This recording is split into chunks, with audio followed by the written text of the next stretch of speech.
Bonjour à tous et bonjour à toutes, bienvenue dans Face à Michel Onfray sur CNews et sur Europe 1. Bonjour Michel. Bonjour Laurence. Très heureuse de vous retrouver pour une heure de débat avec votre point de vue philosophique sur l'actualité.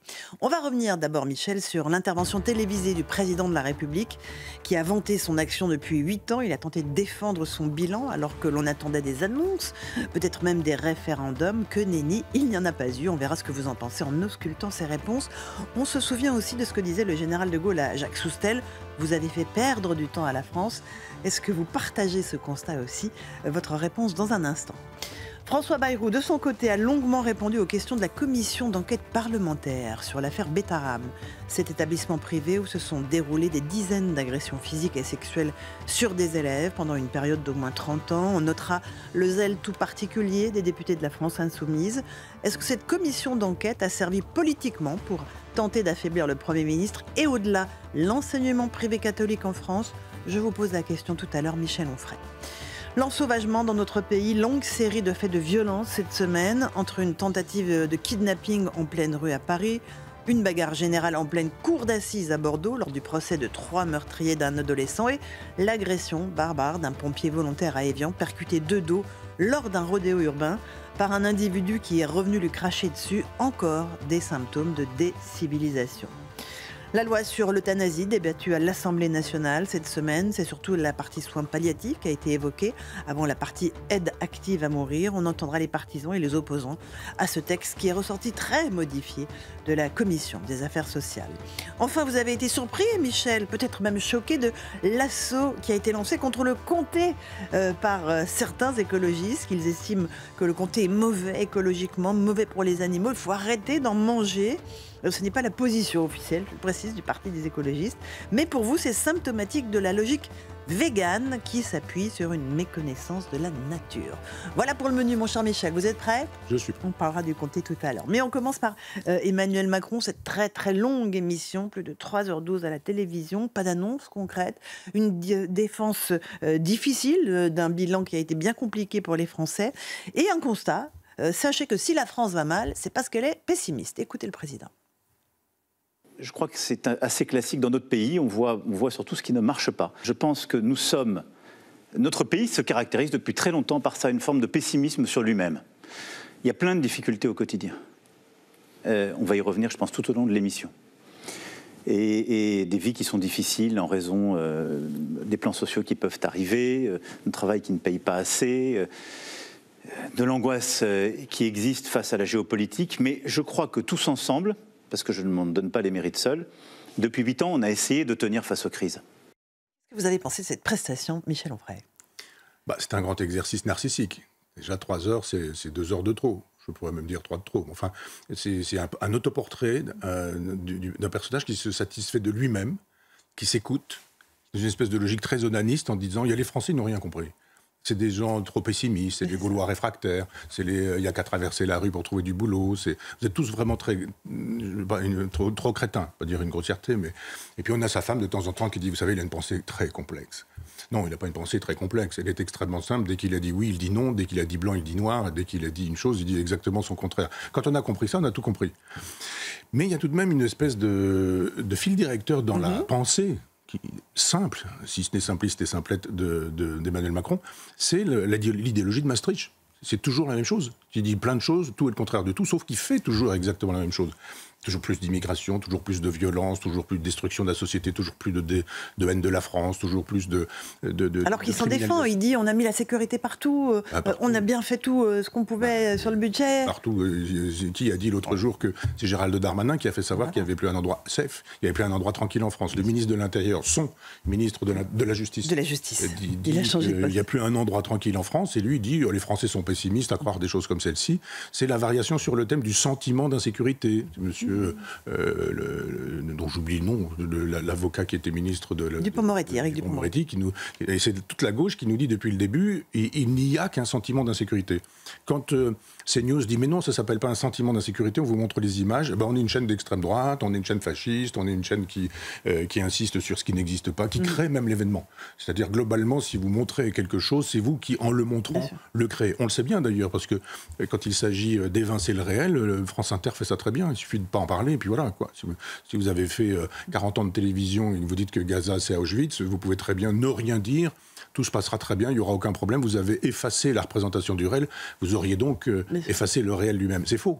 Donc là, il est impossible, il ne peut pas terminer. Je pense que 3h30, il doit estimer que ce n'est pas assez pour sa personne, sa suffisance. Il y aura d'autres épisodes, vous croyez, Michel Onfray? Mais il y en aura plein, jusqu'à la fin. Mais en tout cas... il nous le redit d'ailleurs, vous avez vu, oui. il nous dit la chose la plus importante peut-être, c'est de nous dire je suis resté 2 fois, mais j'ai envie de rester 2 fois encore. Donc je vais faire une petite pause de 5 ans, c'est-à-dire que je veux me présenter éventuellement en 2032. Voilà. Ce qui veut dire que je ne suis pas constitutionnaliste, mais je pense que la pause est obligatoire. On n'avait pas le droit 2 fois de plus. Comme on avait affaire à des vieillards, quasiment, des gens qui étaient couturés quand ils arrivaient au Premier ministre, chef de l'État, je veux dire.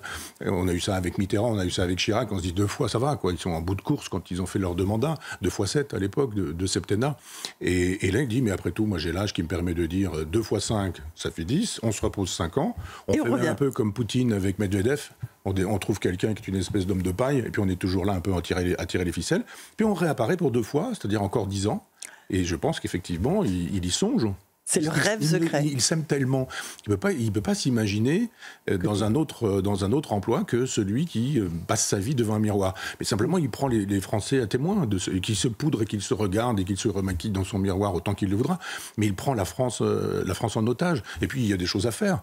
Moi, ce qui me sidère depuis que je vois un peu comment fonctionne la politique, c'est que tous les chefs d'État, quand ils sont au pouvoir, donc je vais faire une redondance, au risque même d'être dans le pléonasme, mais juste pour pouvoir dire que ces gens-là, ils nous disent, il faudrait, on devrait... il y a qu'un faucon. Il dit, attendez, vous êtes au pouvoir, vous avez les manettes. D'autant que les manettes de la Ve République, c'est fait pour que ça puisse marcher. C'est une machine extrêmement efficace. Vous pouvez accélérer, vous pouvez ralentir, vous pouvez freiner. Vous avez vraiment la totalité des pouvoirs.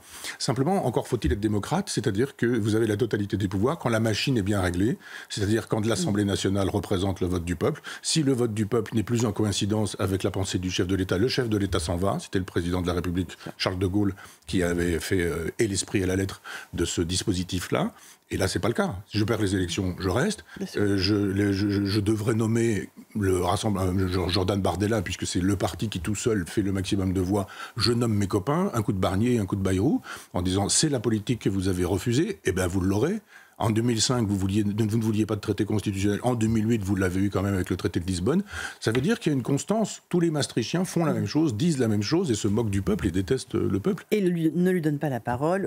Outre mesure, il n'y a pas eu d'annonce de référendum, contrairement à ce que tout le monde annonçait. Mais ça, je vous l'avais dit. Oui, mais vous l'avez dit exactement ici. Je l'ai dit, j'ai dit, mais il n'y aura pas de référendum. Il sait très bien que la totalité des référendums qui seraient faits seraient plébiscitaires et ce seraient des anti-plébiscites et on dirait non, on n'en veut pas.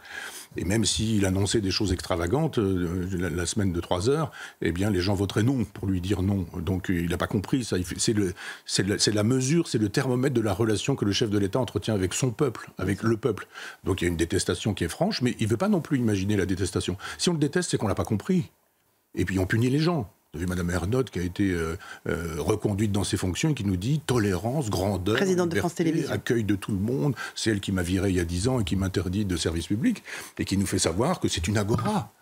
Je ne sais pas si elle sait ce que c'est qu'une agora, mais sur l'agora, tout le monde passe, tout le monde vient, tout le monde parle. Pas juste les gens qui pensent qu'il faut être queer, qu'il faut être un défenseur du climat ou cracher sur le comté, si je puis me permettre l'expression. Il y a 2 moments quand même dans cette interview, et après on passera à autre chose, où il a été confronté à une parole réelle, pragmatique. La première avec Robert Ménard, maire de Béziers, qui lui a fait part d'un certain nombre de problèmes très concrets. On va écouter ce qu'en a pensé Robert Ménard, qui était notre invité juste après. Autant, honnêtement, il est à l'aise sur les chiffres, sur la politique internationale et tout. Et puis, il a des succès dans ce domaine-là, sur la politique internationale, honnêtement. Mais il y a des choses où j'applaudis tout. Autant, dès qu'on en arrive au quotidien des gens, je pense que c'est un autre univers que pour lui. Vous avez compris, j'ai eu l'impression qu'il était un peu là des choses. Je ne sais pas si vous voyez ce que je veux dire. Comme s'il avait l'impression que... il y a encore 2 ans, là, il ne va pas partir avant, parce que ce n'est pas le genre de... Me semble-t-il, il va pas... Je ne crois pas qu'il va démissionner, il a envie d'être au centre des choses. Mais je crois qu'il y a une partie de la France, de ce que vivent les gens, qui lui échappe. Vous êtes d'accord avec Robert Ménard, Michel Onfray, ou pas? Non, pas sur le fait qu'il aurait des succès de manière internationale, c'est totalement faux. Il est le même à l'international et en France. Où a-t-il des succès avec la Chine? Où a-t-il des succès avec Poutine? Où a-t-il des succès avec l'Iran? Où a-t-il des succès avec Gaza et Israël? Où a-t-il des succès avec Trump et quelques autres? Où a-t-il des succès en Afrique, par exemple? Où a-t-il des succès en Algérie? Ce ne sont que des échecs. partout, tout le temps. Où est Boualem Sansal ? Il n'a pas prononcé le mot. Bien sûr qu'il n'en parle pas. C'est toute la visibilité de son impuissance, l'affaire de Boualem Sansal. Donc non, je ne peux pas entendre que finalement il aurait des succès internationaux. Pour le reste, il a raison, bien sûr. Sur la lassitude, oui, sans non, doute, la lassitude, je ne crois pas non plus. Non, la lassitude, il faut avoir une conscience que finalement on n'a pas bien fait le boulot. Et ça, c'est quelque chose qui lui est absolument étranger. Il a une conscience tellement aiguë de lui-même et de sa personne que tous les autres auront toujours tort. Mais quoi qu'il arrive. Agnès Verdier-Molinier était aussi face au président de la République, présidente de la Fondation IFRAP. Elle l'a confrontée aux chiffres. Écoutez ce qu'elle nous en a dit aussi le lendemain. Écoutez, j'ai trouvé que sur le diagnostic, finalement, il était obligé de reconnaître que vous aviez raison. On a un gros problème. Et il ne peut rien faire.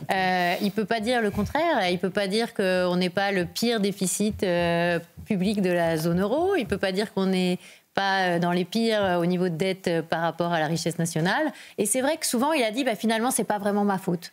C'est pas moi qui fais la loi, c'est pas moi qui fais ceci, c'est pas moi qui fais cela. Et on pourrait s'attendre plutôt, alors c'est ce que je lui ai dit d'ailleurs, il y a plus de 2 ans. Aujourd'hui, finalement, il est un peu sur une position où il peut aussi quand même prendre de la hauteur parce qu'il a quand même pas tellement de majorité et c'est pas lui qui pilote le gouvernement. Et il pourrait, et moi c'est ce que j'espère, s'engager pour expliquer les choses aux Français. Voilà, on est sur CNews et sur Europe 1. Michel Onfray, on vient d'écouter Agnès Verdier-Molinier. Elle l'a confronté, le président, aux chiffres. Et c'est vrai que le bilan, il est désastreux. Non, puis elle est très douée, elle dit ça depuis des années, elle a raison. Moi, j'ai partagé des plateaux de télévision à l'époque où j'étais interdit de service public, mais dans des émissions de François-Olivier Gisbert, et elle est toujours très, très efficace, très documentée, et elle a absolument raison. Je ne serais pas d'accord avec elle sur l'idée qu'il faudrait qu'il aille à la télévision pour expliquer aux Français. Non, on ne veut pas qu'il explique, qu'il se taise et qu'il agisse. Et il a les moyens d'agir, il ne fait rien. L'économie, c'est toujours, chez Aristote, c'est toujours la domesticité de l'économie. Vous avez une maison, vous avez de l'argent, vous avez des enfants, et il va falloir gérer la maisonnée avec la somme qui vous est donnée. Vous faites des économies. Donc les économies, on peut les faire aujourd'hui. Si on arrêtait de croire que la France est l'hôtel du monde où on peut recevoir tout le monde, soigner tout le monde, accueillir tout le monde, donner de l'argent à tout le monde, etc., on assainirait les dépenses. C'est pas très compliqué. Si vous devez faire, si on vous dit là, il faut économiser, qu'est-ce que vous allez faire ? Si c'est Macron, on va supprimer des postes de fonctionnaires. Si ça veut dire moins d'infirmières, ça veut dire moins d'enseignants, ça veut dire moins de policiers, ça veut dire que là où on a besoin de plus de fonctionnaires, il va passer à côté. Donc non, qu'il n'explique pas. En tout cas, plus de fonctionnaires sur le terrain et moins dans l'administration, ça c'est sûr. Oui, plus des fonctionnaires au contact du public. Il faut réformer radicalement l'administration, qui est devenue une bureaucratie administrée. C'est normal, il faut de l'administration. Si on n'administre pas, c'est pas possible. Mais la bureaucratie, au sens étymologique, c'est le pouvoir des bureaux, quoi. Et vous avez des gens qui, effectivement, pêchent le mouvement de la France. Et même des présidents de la République honnêtes et honorables l'ont dit, finalement, qu'il y avait tous les services et qu'entre le moment où on disait quelque chose et le moment où ça avait lieu, par exemple Jacques Lang, il a publié ses mémoires, ce carnet de notes, et on voit bien comment lui pouvait avoir une idée, enfin le président de la République pouvait avoir une idée, puis lui il dit je la mets en action, et puis on va faire le nécessaire, et puis comment les directeurs de ceci, les directeurs de cela, la DRAC, la direction régionale des affaires culturelles, c'est-à-dire les préfets, etc., jusqu'à la fin, au bout du bout, vous vous apercevez que ça passe pas, ça n'a pas lieu. Donc il faudrait, alors c'est le fameux Doge de Trump et de Musk, tous les deux, de dire il faut empêcher qu'il y ait alors pas une administration, mais faire de telle sorte qu'on resserre l'administration et que justement on en finisse avec la bureaucratie. Est-ce que vous diriez donc, comme ce que disait De Gaulle à Jacques Soustel, vous avez fait perdre du temps à la France ? Mais oui. Bien sûr. Bon. Ils sont nombreux à en faire perdre du temps à la France. Mais comme de toute façon, ce sont des gens qui veulent la destruction de la France. Ce sont des gens qui veulent que la France devienne une espèce de Länder d'une Europe germanisée dans laquelle on dirait, c'est d'ailleurs un peu le cas, on donne un coup de fil, Madame Ursula von der Leyen dit « je ne suis pas élu, mais je vais quand même t'expliquer », parle d'Emmanuel Macron, ce qu'il faut faire et comment il faut faire. Il y a un petit téléphone rouge et il prend ses ordres à Bruxelles. Et voilà, on dit « laissez-nous, que le peuple nous laisse tranquille ». Donc pas de référendum. C'est pourquoi quand vous aviez dit il annonce un référendum, je dis ça n'aura jamais lieu. Il y a une détestation du peuple chez ces gens-là, avec le mépris qu'on a vu sur les gilets jaunes, le mépris qu'on a vu ensuite avec tous les gens simples et modestes, toutes ces zones-là qui sont interdites à des gens qui n'ont pas les moyens d'avoir des voitures puissantes, électriques ou hybrides. Les ZFE. Oui, il y a une haine vraiment une haine des gens simples et des gens modestes, et puis du peuple, du bon peuple, quoi. On peut utiliser cette expression en disant, il y a des gens qui ont un bon sens populaire et qui disent, mais pourquoi on ne fait pas ceci, mais pourquoi on ne fait pas cela? On ne fait pas ceci, on ne fait pas cela, parce qu'on n'en a rien à faire de vous, et on a juste envie de provincialiser la France. Et on est là pour ça. Michel Onfray, on est sur CNews et sur Europe 1. Autre temps fort cette semaine politique, c'est François Bayrou qui a passé plus de 5 heures à répondre mercredi soir aux questions de la commission d'enquête parlementaire sur l'affaire Betaram, du nom d'un établissement catholique privé de la ville de Pau, dans lequel se sont déroulés des dizaines de faits d'agressions physiques graves et agressions sexuelles sur des élèves sur une durée qui est au moins de 30 ans. Avec des questions très offensives de la part du co-rapporteur de cette commission, Paul Vannier, un député France Insoumise. Écoutez un extrait de ces échanges musclés. On va d'abord écouter Paul Vannier, puis François Bayrou, à propos de l'utilisation des informations du site Mediapart. Vous avez évoqué le journal Mediapart. Il vous a adressé le 29 janvier une série de questions qui portent sur l'établissement Betaram. Tout indique donc que vous êtes informé de ces questionnements, que vous êtes préparé à répondre aux questions des députés sur ce sujet. Et vous choisissez donc de nier toute connaissance de votre part de ces faits de violence. Vous revenez aujourd'hui sur cette déclaration. Pourquoi cette attitude dans ce premier moment du 11 février qui consiste à tout nier de votre part? Monsieur Vannier, j'ai écouté beaucoup des séances de cette commission et votre méthode est absolument transparente. La vôtre, personnelle. C'est-à-dire que chaque fois que quelqu'un vous apporte une réponse, vous traduisez cette réponse de manière que celui qui s'exprime, s'il ne fait pas attention, se trouve entraîné à des affirmations qui ne sont pas les siennes. Je n'ai pas répondu au questionnaire de Mediapart parce que Mediapart n'est pas une autorité de la République et que, si vous permettez, par hygiène mentale, je ne me plie pas aux ordres de Mediapart, comme d'ailleurs d'aucun autre journal. Voilà pour François Bayrou. Est-ce que cette commission d'enquête, pour vous, c'est un moyen d'affaiblir politiquement le Premier ministre, ou d'affaiblir l'enseignement catholique, ça c'est une évidence, ou est-ce qu'il s'agit d'aider les enfants qui ont été victimes d'abus? Non, la France Insoumise n'a aucun souci des victimes, se sert des victimes. Il faut victimiser les victimes dont on se sert par la suite. Vous savez, quand ils s'en viennent voir des gens qui sont des sans-abri, et puis que les télés sont là, et qu'un quart d'heure après, on les retrouve en train de bambocher dans un resto chic juste en face. C'est ça, la France Insoumise. Ce sont des effets d'annonce. Moi, d'abord, je voudrais saluer la performance rhétorique de François Bayrou. Je me suis assez souvent moqué de lui en disant que c'était un peu compliqué de le comprendre et de le suivre et qu'il improvisait, qu'on ne savait pas trop pour quelle raison, alors qu'il est agrégé de lettres anciennes. Et là, il est très bon. Vraiment, il est efficace. Il fait vraiment des phrases avec sujet, verbe, complément, très courtes, très efficaces. Ça cogne à chaque fois. Et il dit ce qu'il faut dire. C'est-à-dire qu'on a là des tribunaux d'exception, comme il y en avait en 1793, pendant la Révolution française, ou en Chine, où vous aviez des tribunaux où vous étiez de toute façon déjà condamné par avance. Cette commission d'enquête parlementaire, c'est oui, pour vous, c'est un tribunal? Non, avec ces gens-là. Ah, avec ces gens-là. Il y a des gens qui probablement... Il y a Mme Violette Spielboug qui travaille avec lui, je crois. Pardon? Oui, qui est absolument aux côtés de Paul Vannier. Alors, elle n'est pas agressive, on ne l'entend pas. D'ailleurs, il prend le leadership, le garçon, là. C'est comme M. Quatennens, quoi.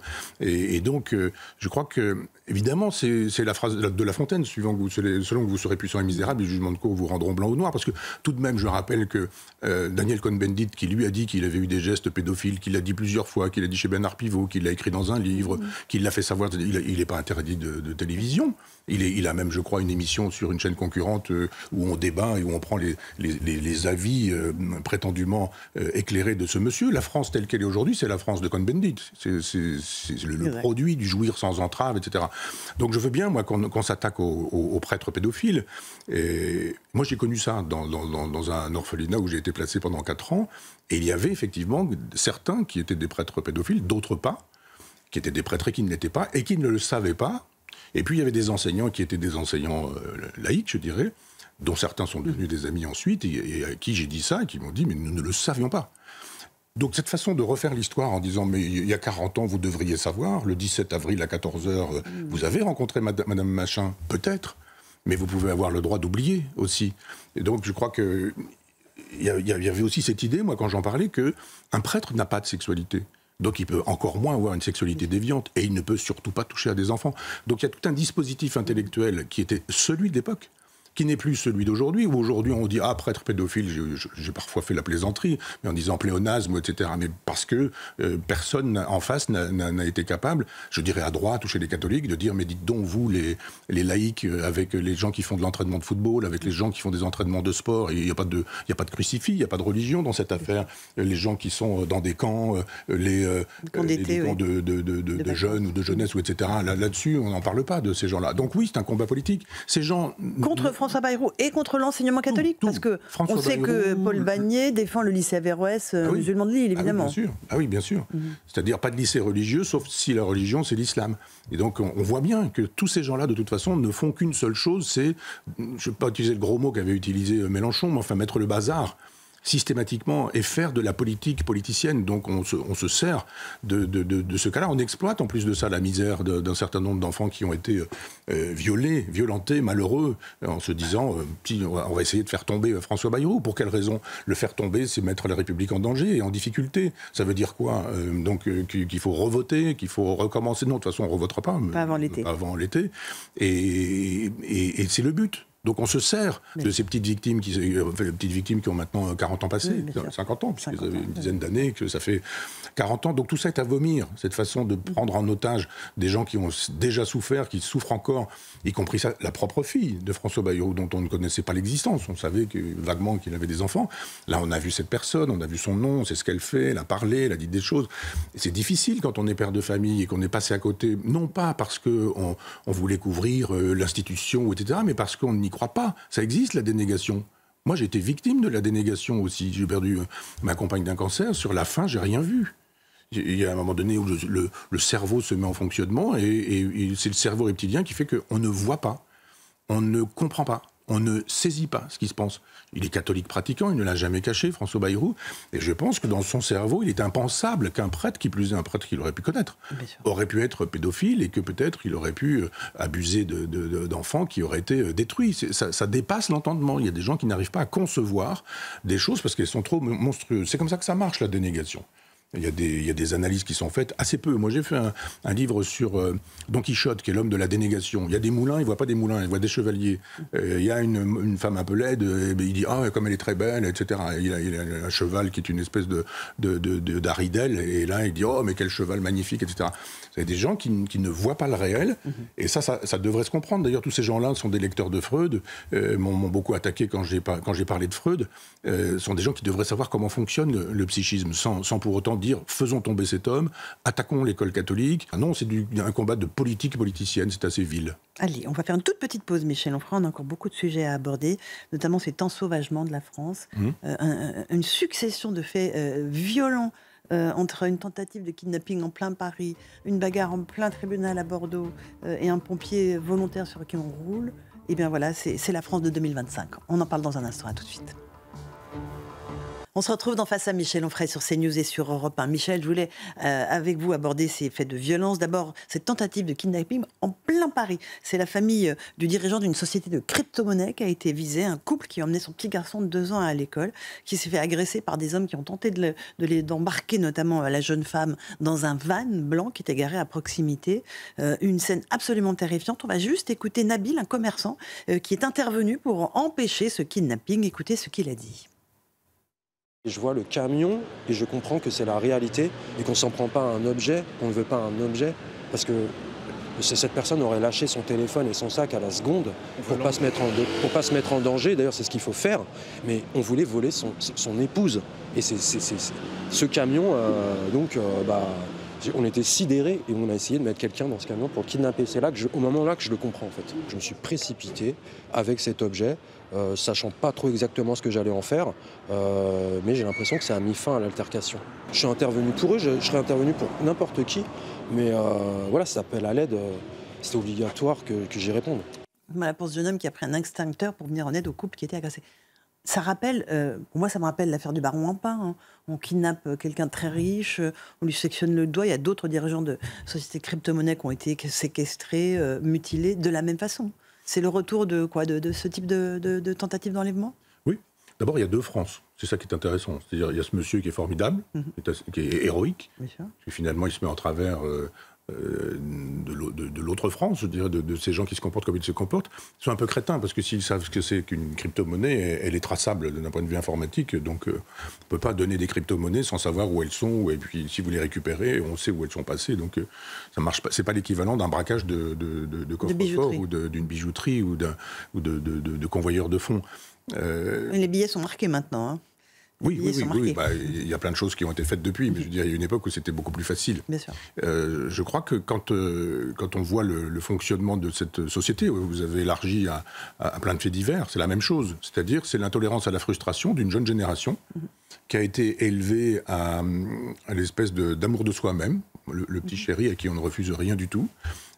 Pas de morale à l'école, pas de morale non plus à l'église, pas de morale dans les familles où éventuellement elles sont, comme on dit, recomposées, c'est-à-dire qu'elles ont d'abord été décomposées, et ça produit des effets, les familles décomposées, et donc vous êtes intolérant à la frustration, vous avez envie, vous voulez de l'argent, vous voulez des belles voitures, la fameuse mouche, la mouche qui est en prison après avoir fait cette espèce d'évasion assez incroyable, extraordinaire, disait on veut de l'argent.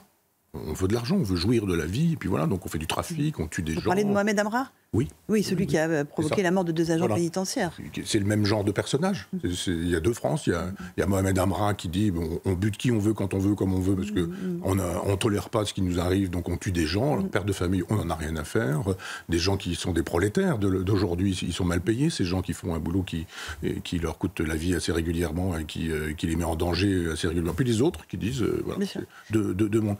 Et de toute façon, dans ces 2 mondes-là, il y a un monde qui sait que l'impunité est plutôt pour eux.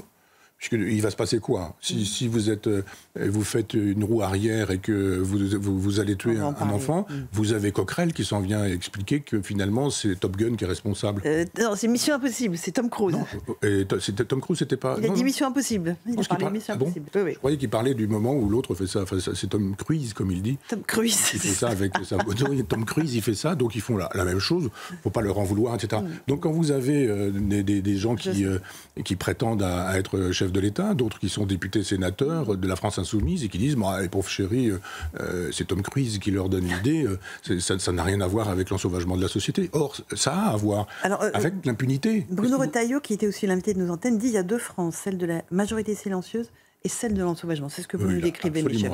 Voilà. Souvent, quand les gens m'arrêtent dans la rue pour nous dire du bien de notre émission, c'est ça qu'il en sort. C'est-à-dire qu'il y a une majorité silencieuse et qui prend les coups, qui dit rien, qui se tait, et qui est souffrante et qui joue par la victime. Et puis vous avez une minorité d'activistes. Là, je suis passé tout à l'heure, il y avait une manifestation de la CGT à Place de la Concorde. Je crois que j'ai cru reconnaître Madame Simonet. Nous ne lâcherons rien, nous ne lâcherons rien. Il y avait 10 personnes. Bien sûr que si, ils vont lâcher. Mais simplement, ce sont ces gens-là qui font la loi. Parce que dans les médias, l'université, dans les journaux, pas tous. Je vois que vous avez les JDD News, pas sur toutes les chaînes, etc. Mais il y a une domination de cette minorité. Quand Tocqueville disait que le danger de la démocratie, c'était la tyrannie des majorités, il se trompait. Le danger des majorités, des démocraties d'aujourd'hui, c'est la tyrannie des minorités. On est d'accord. Les minorités, il n'y a pas de raison qu'on jette les minorités à la poubelle, mais il n'y a pas de raison que les minorités imposent leurs lois à la majorité. Ça, c'est le contraire de la démocratie. C'est le contraire de la République. Ces gens qui n'ont que le mot République à la bouche, d'ailleurs. Et ça s'appelle le totalitarisme, ça s'appelle la tyrannie, ça s'appelle la dictature. Ça a été très bien analysé par Platon, déjà, quand il faisait une typologie des régimes. Il y a quelques années déjà. Autre fait dont je voulais vous parler, parce que pareil, c'est un symbole extrêmement important, une bagarre en pleine enceinte de la cour d'assises de la Gironde à Bordeaux. Oui. Là, on jugeait 3 jeunes qui avaient tué à l'arme automatique au pied de son immeuble un jeune de 16 ans dans la cité des Aubiers. On va écouter juste les parents de ce jeune homme qui disent mais respectez au moins la mémoire de notre fils. On les écoute. Comme des parents dignes, on a toujours demandé à ce qu'il n'y ait pas de vengeance. Je pense que de notre côté, les côtés des Aubiers, ça a été entendu. Maintenant, c'est de l'autre côté, en face, qu'ils comprennent qu'il y a quelqu'un qui est décédé, quoi. Et qu'il y a des parents qui souffrent. C'est tout ce qu'on leur demande, du calme. Qu'ils respectent la mémoire de Lionel. Je vais encore le répéter. On va venir tous les jours parce que nous, c'est notre fils, comme il a dit. On sera là jusqu'au 23. Et après, il faut que tout se passe dans la sérénité, dans le calme. Parce que Lionel n'a rien demandé. Il n'était pas dans leur... Et ces gens-là, on ne les connaît même pas. Il ne faudrait pas qu'ils viennent dans un esprit perturbateur pour pour perturber le procès. Pour moi, cette affaire, Michel Onfray, c'est qu'on ne respecte plus rien dans la justice, mais même pas l'enceinte de la justice. C'est-à-dire qu'on vient régler ses comptes après le meurtre d'un adolescent de 16 ans. C'est-à-dire que c'est le symptôme que tout s'écroule. Oui. D'abord, un coup de chapeau aussi à ses parents, qui disent en face, eux aussi, ils ont le sens qu'il y a un genre de lutte des classes, et qu'on voit d'ailleurs cette dame voilée, on voit ces gens de couleur, et que c'est pas une affaire de race, c'est pas une affaire de couleur de peau, c'est pas une affaire de religion, c'est simplement des gens qui aiment la France, qui aiment la justice, qui aiment la liberté, et puis d'autres qui ne l'aiment pas. Je rappelle que quand il écrit les réflexions sur la peine capitale, Albert Camus dit « ça sert à rien la guillotine, parce qu'au pied même de la guillotine, il y a des gens qui coupent des bourses ». Il dit, quand vous êtes en train de vous voler quelqu'un au pied de la guillotine, en sachant très bien que vous, le voleur, vous pourriez très bien être dans la foulée, juste dans la sur la guillotine quelques temps plus tard. Là, c'est dans l'enceinte même où la justice est rendue que des gens se comportent de manière injuste en disant on vous méprise, et puis voilà. C'est-à-dire, des sauvages. Oui, bah oui, mais comme de toute façon, alors ça change avec Bruno Retailleau ou avec quelques autres qui commencent à dire qu'il faut que ça cesse, mais quand on s'en vient expliquer que, bah oui, mais enfin, ils sont éventuellement racisés, que, oui, on en parlait tout à l'heure, Tom Cruise leur donne des idées, etc. Pour faire des rodéos urbains. Coupables de rien, qu'ils sont plutôt des victimes. Qu'est-ce que vous voulez faire? Alors que là, il faudrait tout de suite les embarquer en disant, bon, bah voilà, il y a des textes de loi, et puis comparution immédiate, pour ce genre, avec une punition à la clé, etc. Mais ils risquent rien. Ils ne risquent rien. Pourquoi s'en priver? C'est ce que j'appelais tout à l'heure l'intolérance à la frustration. Quand vous pouvez vous permettre de faire ce que vous voulez, quand vous voulez, qu'on dit « Ah, vous allez avoir un rappel à la loi », vous allez avoir des travaux d'intérêt général. Si vous ne venez pas aux travaux d'intérêt général, de toute façon, il n'y a aucun problème, on ne viendra pas vous chercher non plus. Donc, qu'est-ce que vous risquez? Rien. Bah alors, allez-y, faites-vous plaisir, donnez des coups, insultez, et puis tabassez, tapez, ou foncez de dos, vous prenez un pompier de dos. Justement. On va évoquer ce qui s'est passé à Évian avec ce traumatisme pour ce pompier volontaire qui tentait, lui, d'arrêter un rodéo urbain et qui s'est fait percuter de dos de plein fouet à toute allure par un délinquant qui avait 19 ans, qui a un pédigré très bien connu des services de police et qui non seulement lui a roulé dessus, a fait demi-tour et est revenu lui cracher une première fois dessus alors qu'il était déjà blessé, secouru par un de ses confrères pompiers, et qui est revenu une deuxième fois pour les narguer. On va écouter le ras-le-bol des pompiers, parce qu'ils sont agressés comme toutes les forces de l'ordre. Éric Brocardi, porte-parole de la Fédération nationale des sapeurs-pompiers de France. Il y a effectivement ce phénomène d'adaptation des sapeurs-pompiers face aux faits de société que l'on constate aujourd'hui, ces événements qui nous poussent aujourd'hui à nous former contre les violences urbaines, à porter des caméras piétons effectivement pour essayer de dissuader à un moment donné les gens qui viennent à l'encontre, on va dire, des sapeurs-pompiers dans leur action. Il y a un sujet de valeur qui est extrêmement fort, c'est-à-dire que demain, cette personne qui aujourd'hui s'en est pris directement sur le sapeur-pompier et qui l'a fauché et en plus lui a craché dessus, c'est demain une personne qui fera un malaise sur lesquels les collègues iront venir le secourir si besoin. Qu'est-ce que ça dit pour vous, ce qui s'est passé à Évian, Michel Onfray? Oui, la barbarie, j'ai entendu M. Retailleau le dire à plusieurs reprises, et puis marteler en disant je pèse le mot, je l'utilise à dessein, etc.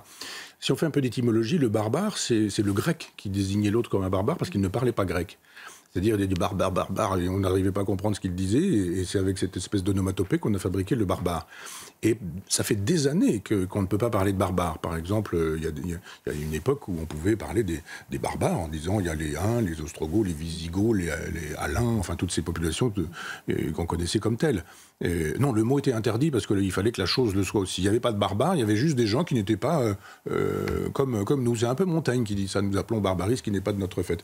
Or, là encore, il y a des barbares, c'est-à-dire des gens qui sont capables de foncer avec une voiture qui est donc une arme à destination, dans ces cas-là, de dos. Bonjour le courage, bonjour... voilà, c'est vraiment, on assassine quelqu'un. Sur un sapeur-pompier volontaire. Sur un sapeur-pompier. Et puis après, quand on a fait ça, on pourrait se dire, j'ai fait une bêtise, je sais pas quoi. Non, on revient, on recommence, et on recrache, etc. Donc oui, ce sont des gens qui ne parlent pas la langue de l'humanité. On ne fait pas ça. Ça me paraît évident. Mais comme on ne répond pas à cette barbarie en disant que c'est une barbarie, d'abord en ne la nommant pas, mais en expliquant que par la suite, c'est pas une barbarie, c'est une contre-violence parce que ce sont des gamins qui sont perdus, paumés, il faut les comprendre. Oui, d'accord, il a fait pas mal de choses, il a un casier judiciaire long comme le bras, mais c'est parce qu'on s'en est pas assez occupé. Il aurait fallu plus d'argent pour que les travailleurs sociaux puissent empêcher la dérive de ce pauvre garçon. C'est la faute à la société. Votez la France insoumise. On est sur CNews et sur Europe 1, Michel Onfray. On continue à évoquer ces faits de violence. Le casier judiciaire de l'individu dont on parle pour Évian était assez conséquent. 18 mois de prison ferme. Il a fait en tout et pour tout 6 jours d'incarcération. C'est impossible et que ça fonctionne comme ça. Le risque pour les policiers, les gendarmes et les pompiers, c'est de dire mais je ne vais plus intervenir. Pourquoi est-ce que je vais risquer ma vie pour un salaire de misère pour des gens qui vont ressortir libres du tribunal et me narguer le lendemain? C'est un vrai risque de découragement. Oui, d'ailleurs, la prison, jadis, moi, quand j'étais enfant, on avait peur de la prison, on avait peur des gendarmes. Enfin, quand on disait tu vas avoir un procès ou ce genre de choses. Mais maintenant, c'est au contraire un signe de noblesse.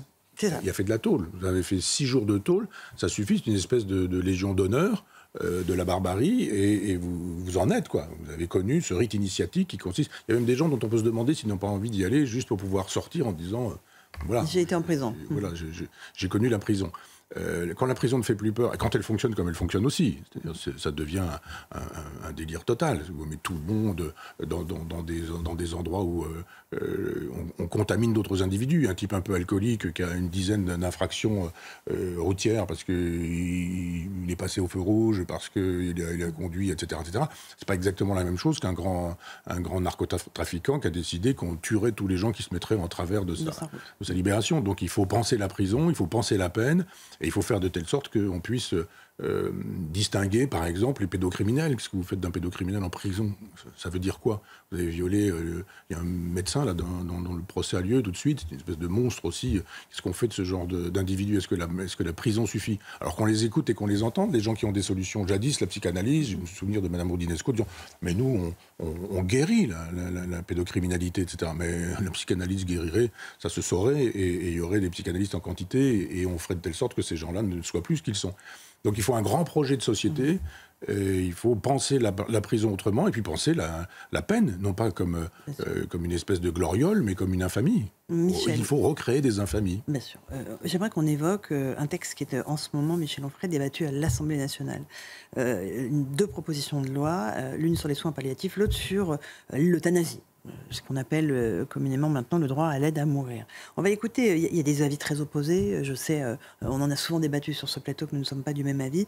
On va écouter Claire Fourcade, qui est la présidente de la Société française d'accompagnement de soins palliatifs, qui elle surtout dénonce le manque de moyens de la médecine palliative, parce que c'est la véritable urgence, et vous le savez ô combien, il y a beaucoup de Français qui n'ont pas accès en fait, aux soins palliatifs qui permettent d'atténuer la douleur en fin de vie. Écoutez-la.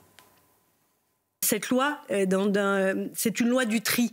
Parce qu'en fait, face à la souffrance, comment on va trier les souffrances? Comment on va décider quelle souffrance mérite d'être soulagée? Quelle souffrance peut donner accès à la mort? Comment on va trier les demandes? Comment on va trier les vies des patients qui nous sont confiés?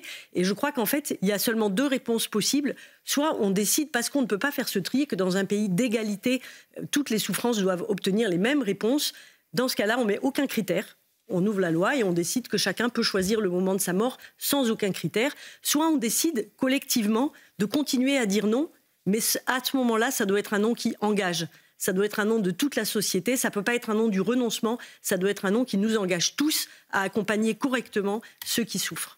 Les soins palliatifs, c'est l'urgence. La partie de la loi, la proposition de loi qui est sortie de la Commission des affaires sociales a été complètement transformée par les députés, Michel Onfray. On y trouve des choses qui sont des aberrations. Et que, personnellement, je réprouve complètement. Vous, sur les soins palliatifs, je sais aussi que vous dites qu'il manque de soins palliatifs dans notre pays. On manque de liberté, c'est-à-dire de possibilité de choisir. J'entends beaucoup quand même des procès à charge contre ceux qui défendent l'euthanasie, et il n'y a pas vraiment beaucoup de débats. Vraiment sur des plateaux, c'est vraiment tout le monde pense la même chose, et il n'y a pas la possibilité d'entendre une autre voix. Houellebecq est présenté comme une espèce d'oracle quand on lui dit c'est la fin des civilisations, c'est la fin de l'anthropologie, etc. On aimerait avoir des vrais débats, des vraies discussions, et moi je crois au peuple. C'est-à-dire que j'entends ça, l'euthanasie, depuis 30 ans, 40 ans, 50 ans. C'est-à-dire que c'était un marqueur de gauche. Donc la gauche, c'était quand on sera au pouvoir, l'euthanasie, légalisons l'euthanasie, etc., etc. La même qui a aboli la peine de mort, on est bien d'accord. La même gauche. Oui. Ah, oui. Oui, mais c'est pas exactement la même chose. Non, voilà. Non, parce que après, si on a le temps d'entrer dans ce sujet, parlons-en. Mais l'euthanasie, ça concerne des gens qui peuvent décider, des gens qui peuvent pas décider. C'est pas exactement la même chose de dire je veux pour moi l'euthanasie.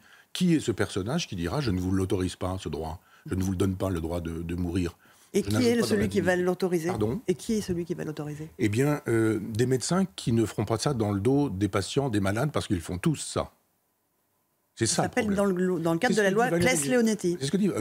C'est terrible, ce fameux laisser mourir. Vous vous rendez compte, se laisser mourir? Vous donnez plus rien à boire, plus rien à manger, et vous laissez souffrir des gens prétendant qu'ils ne souffrent pas, et que ça, c'est un progrès sur l'humanité. C'est n'importe quoi. Je pense qu'on peut, si on fait vraiment des débats, en n'insultant pas les gens, en arrêtant de dire « Oh, mais moi, j'ai les chiffres, on les connaît, les chiffres. » Tous ces gens qui veulent mourir, si on leur dit « Mais non, on va vous expliquer ce que sont les soins palliatifs », ils disent « Oh, c'est drôlement bien, les soins palliatifs. Finalement, je ne savais pas, et j'aimerais bien que ce soit ce qu'on me propose aujourd'hui. » Moi, je pense qu'il faut éduquer les gens. Dire entre ceux qui peuvent choisir, et s'ils ont le choix, qu'ils choisissent, au nom de quoi on s'en vient dire, vous n'avez pas le choix. Vous croyez que vous voulez mourir, mais vous vous trompez. Si finalement on parle un petit peu tous les deux, vous allez voir. Moi, je vais vous convertir. C'est une espèce de détournement. Ça peut exister, Michel. Ça peut exister, mais ça peut aussi ne pas exister. Je ne veux pas qu'on dise que c'est toujours comme ça. Tous ces gens-là nous disent, mais moi je ne connais que ça, à chaque fois qu'on a pris la main de quelqu'un en lui disant mais non, et d'un seul coup, ah ben non, finalement je ne veux pas mourir. C'est faux. Après, ça peut concerner des gens qui, eux, ne peuvent pas choisir. Bien sûr. Parce que vous avez un garçon, une fille qui fait de la moto, et puis accident de moto, paf, plus de cerveau, et Vincent Imbert, enfin des cas comme cela. Qui doit décider à partir de ce moment-là? Il y a ce qu'on appelle un testament de vie. C'est-à-dire quelque chose que vous rédigez de votre vivant en disant « s'il m'arrive ce genre de choses, voilà la personne qui prendra la décision pour moi ». Normalement, ça doit être votre épouse, votre époux, enfin les gens les plus proches. Mais on l'a vu dans le cas de Vincent Imbert, la famille s'est déchirée, divisée, et ça a duré des années. L'épouse n'était pas d'accord avec les parents. Donc, l'épouse de Vincent Imbert, qui avait, elle, la possibilité de choisir, a rencontré en face d'elle une belle-mère qui, elle, ne voulait pas. Ah oui, mais c'est ce que j'appelle un détournement de cadavre. Lui le voulait, Vincent. Sa femme le voulait aussi, et c'est la mère qui ne l'a pas voulu. Donc, on n'entrera pas dans ce genre de détails, mais je pense que moi, je suis pour la démocratie, et je voulais juste dire que s'il y avait vraiment des débats, des vrais débats, où on n'insulte pas les gens, où on ne méprise pas les gens, où on ne dit pas... Les débats se déroulent à l'Assemblée nationale. Les débats se déroulent à l'Assemblée nationale. Non, attendez, moi, je ne vous dis pas que l'Assemblée nationale, elle va voter comme un seul homme quand on dira les macronistes vont voter ça, les machins vont voter ça, etc. Moi, je demande au peuple. Et là, pour le coup, je fais un référendum. Et je dis, eh bien, on va faire un vrai débat. Où on ne va pas mépriser les gens, on va juste donner des arguments. Puis chacun décidera, et chacun jugera, et chacun verra. Moi, je ne suis pas pour l'un ou pour l'autre, contre l'autre, je pense qu'il faut les deux. Et je parle souvent de Baudelaire qui parlait du droit à la contradiction, on a le droit de changer d'avis. Vous pouvez passer votre vie à militer pour le droit à mourir dans la dignité, et puis le jour où ça vous arrive, je parlais tout à l'heure de la dénégation qui fait que vous ne voyez pas, ou juste vous dites, j'ai quand même envie d'aller jusqu'au bout, et je veux les soins palliatifs. Parce que mes souffrances sont soulagées. Et puis des gens qui défendent des soins palliatifs et qui disent, écoutez, c'est une telle douleur, une telle souffrance que non, je ne veux pas, et je veux l'euthanasie. On a le droit de changer. Mais on a le devoir d'éclairer les gens pour un vrai débat, et puis d'arrêter d'en faire des affaires de politique politicienne où chacun dit je mets un petit amendement, je mets un petit truc, puis on a 200 amendements avec... Et un projet de loi complètement dénaturé. Je ne sais pas si vous avez lu ce qui est sorti de la Commission des affaires sociales. Oui. Franchement, ça fait frémir. C'est devenu l'Assemblée nationale. Ça fait frémir. C'est plus un endroit où on légifère en disant c'est pour la beauté de la France, pour la grandeur de la France, d'avoir des lois dignes de ce nom. Non, c'est juste de la petite politique politicienne. On aura l'occasion d'y revenir la semaine prochaine. Bien entendu. Mais vous voyez, on débat toujours dans le calme, dans le respect. Un dernier mot, parce qu'il nous reste peu de temps, mais je voudrais qu'on parle de Boualem Sansal, parce que c'est évidemment notre marqueur dans cette émission. Il y a un nouveau regain de tension avec l'Algérie qui a décidé d'expulser à nouveau des fonctionnaires français. La France va faire de même. Mais il n'en a pas été dit un mot pendant l'émission avec Emmanuel Macron. Évidemment. Ça symbolise quoi? L'impuissance française? Ça symbolise que le fait que quand vous êtes dans des émissions comme celle-ci, vous parlez des choses sans grand intérêt, et que les vraies choses importantes, qui montrent qu'il y a un État, qui montrent qu'il y a un chef d'État, et qui montrent qu'il y a un chef d'État qui gère l'État et qui fait ce qu'il faut faire, eh bien là on voit que c'est pas le cas. Il n'y a pas de chef d'État, il n'y a pas d'État, il n'y a pas de chef, et il y a juste Boualem qui est en prison. Donc on les connaît, les solutions, on sait comment ça fonctionne, le rapport de force avec l'Algérie. Mais vous avez Bruno Retailleau qui dit des choses, François Bayrou qui dit la même chose, ils sont deux, mais simplement la hiérarchie de la Ve République fait que vous avez le chef de l'État qui lui dit bon, va le taille que ces gens-là, moi je ne suis pas d'accord avec eux, et nous allons continuer la diplomatie. Mais la diplomatie... Pour l'instant, on a rappelé notre ambassadeur... ça sert à rien. Ça sert à rien. Il faut simplement, si vous voulez obtenir quelque chose de quelqu'un, il ne faut pas juste lui dire « Oh, tu seras méchant si tu dis ça », parce que vraiment, c'est pas gentil. C'est pas ça la diplomatie, c'est pas ça la politique. C'est juste de dire « Si tu me fais ça, je te fais ça ». Vous voyez, chez Trump, c'est chimiquement pur. La brutalité, la violence, c'est ça. Le diplomate, il a un sourire jusqu'aux oreilles, mais en même temps, c'est un homme à poigne qui dit « Voilà ce que nous allons faire ». Et le diplomate, c'est celui qui sait ce que le chef de l'État lui a demandé de faire. Vous allez dire, on obtient ça, on fait ça, on veut ça, etc.